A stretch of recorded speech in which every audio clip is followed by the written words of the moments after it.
Hello guys, once again welcome back to my YouTube channel Helen's വേൾഡിൽ. ഇന്ന് നമ്മളൊരു യാത്രയിലാണ്. അതിരപ്പള്ളിയിലേക്കാണ് പോകുന്നത്. മലയാളികളുടെ നയാഗ്ര വെള്ളച്ചാട്ടം എന്നറിയപ്പെടുന്ന കേരളത്തിലെ ഏറ്റവും വലിയ വെള്ളച്ചാട്ടമാണ് അതിരപ്പള്ളി. തൃശ്ശൂരിൽ നിന്ന് ഞങ്ങൾക്ക് കുറച്ച് ഡിസ്റ്റൻസേ ഉള്ളൂ. മറ്റു ജില്ലകളിൽ നിന്ന് വരുന്നവർ റൂട്ട് മാപ്പൊക്കെ വെച്ച് വന്നാൽ മതി.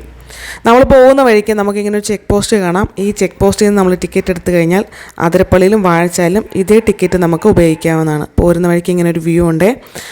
ഇവിടേക്ക് KSRTCയുടെ സർവീസുമുണ്ട്. അങ്ങനെ എൻട്രൻസ് ഒക്കെ കഴിഞ്ഞ് ഈ പാതയിലൂടെ നടന്നു വരുമ്പോൾ കോൺക്രീറ്റ് തീരുന്ന ഭാഗത്തായിട്ട് റൈറ്റ് സൈഡിലേക്ക് ഇങ്ങനെ ഒരു വേലി കെട്ടിയ വഴി കാണാം. ആ വഴി നമ്മൾ താഴത്തേക്ക് ഇറങ്ങി വന്നു കഴിഞ്ഞാൽ അതിരപ്പള്ളിയുടെ വളരെ ഡീറ്റെയിൽഡായിട്ടുള്ളൊരു ദൃശ്യം നമുക്ക് ആസ്വദിക്കാൻ പറ്റും. പക്ഷേ ഇങ്ങോട്ട് ഇറങ്ങുമ്പോഴത്തേക്ക് വളരെ കുത്തനെയുള്ള ഇറക്കമാണ്. കല്ലുകൾ പാകിയിട്ടുള്ളൊരു വഴിയാണ്. കാലിന് ബുദ്ധിമുട്ടുള്ളവർ, ദേഹത്തിന് അസ്വാസ്ഥ്യമുള്ളവരൊന്നും ഈ വഴി ഇറങ്ങാൻ നിൽക്കാതിരിക്കുക. കാരണം എന്ന് വെച്ചാൽ അത്യാവശ്യം കുത്തനെ ഉള്ള ഒരു ഇറക്കമാണ്. താഴത്തേക്ക് ഇറങ്ങി വന്ന ആ ബുദ്ധിമുട്ട് വെച്ച് നോക്കുമ്പോഴത്തേക്ക് ഈ ഭംഗി അത് താഴത്തുനിന്ന് മാത്രമേ നമുക്ക് ആസ്വദിക്കാൻ പറ്റത്തുള്ളൂ. മേളിൽ നിന്ന് ഇത്ര ഡീറ്റെയിൽ ആയിട്ടുള്ളൊരു വ്യൂ ഇല്ല. സിനിമാക്കാരുടെ ഷൂട്ടിംഗ് ലൊക്കേഷനാണ് കേട്ടോ ഇത്. മണിരത്നം സംവിധാനം ചെയ്ത രാവൺ എന്ന ഫിലിമിലെ സോങ് നിങ്ങൾക്ക് ഓർമ്മയുണ്ടോ? അതൊക്കെ ഷൂട്ട് ചെയ്തത് ഇവിടെയാണ്. പിന്നെ ബഹുഭാഷാ ചിത്രമായ ബാഹുബലി, എല്ലാം അങ്ങനെ കുറേ എണ്ണം പറഞ്ഞ് തീർക്കാൻ പറ്റാത്ത അത്രയും ചിത്രങ്ങൾ ഇവിടെ ഷൂട്ടിങ് വന്നിട്ടുണ്ട്. വാഴച്ചാൽ, തുമ്പൂർമൊഴി, ചാർപ്പ വെള്ളച്ചാട്ടങ്ങൾ സമുദ്രനിരപ്പിൽ നിന്ന് 1000 അടി ഉയരത്തിലൂടെ 80 അടി താഴ്ചയിലേക്ക് പതിച്ച് ചാലക്കുടി പുഴയിൽ ചേർന്ന് സമുദ്രത്തിലേക്ക് ഒഴുകിപ്പോകുന്ന ഒരു പ്രക്രിയയാണ് ഇവിടെ നടക്കുന്നത്. ഇപ്പം നിങ്ങൾ സൂക്ഷിച്ച് നോക്കിക്കഴിഞ്ഞാൽ 3 ഭാഗത്തായിട്ട് വെള്ളങ്ങൾ താഴത്തേക്ക് ചാടുന്നത് കാണാം. എന്നാൽ നിങ്ങൾ നല്ല മഴ സമയത്താണ് വരുന്നതെങ്കിൽ ഇതെല്ലാം കൂടി ഒരുമിച്ച് ഭയാനകമായ രീതിയിൽ നിറഞ്ഞു കവിഞ്ഞൊഴുകുന്ന ഒരു കാഴ്ച കാണാൻ പറ്റും. ആ സമയത്തൊന്നും താഴത്തിങ്ങനെ വന്ന് നിൽക്കുവാനോ നമുക്ക് ഈ ഭംഗി ആസ്വദിക്കാനോ പറ്റത്തില്ല. ഈ വെള്ളം കുറഞ്ഞ സമയത്ത് തന്നെ വന്നിട്ട് നമ്മൾക്ക് മഴയുടെ ഒരു എഫക്റ്റാണ് ഇവിടുന്ന് കിട്ടുന്നത്. വെള്ളച്ചാട്ടത്തിൻ്റെ ആ ഒരു കൽക്കെട്ടിൻ്റെ അവിടുന്ന് കുറച്ച് മാറിയിട്ട് ഇങ്ങനെ നമുക്ക് ഇറങ്ങി കുളിക്കാനോ ഒന്ന് ഇരുന്ന് കാലൊക്കെ ഇടാൻ പറ്റിയ ഒരു ചെറിയൊരു വെള്ളക്കെട്ടുണ്ടേ. അവിടെ മോനെ ഇറക്കി കുളിപ്പിക്കുന്ന ഭാഗമാണ്. അവന് ഭയങ്കരമായിട്ട് ഇഷ്ടമായി. ഇനി പറയാൻ പോകുന്ന കാര്യം പ്രകൃതി സ്നേഹികളെ സംബന്ധിച്ച് വളരെ ദുഃഖകരമായൊരു കാര്യമാണ്.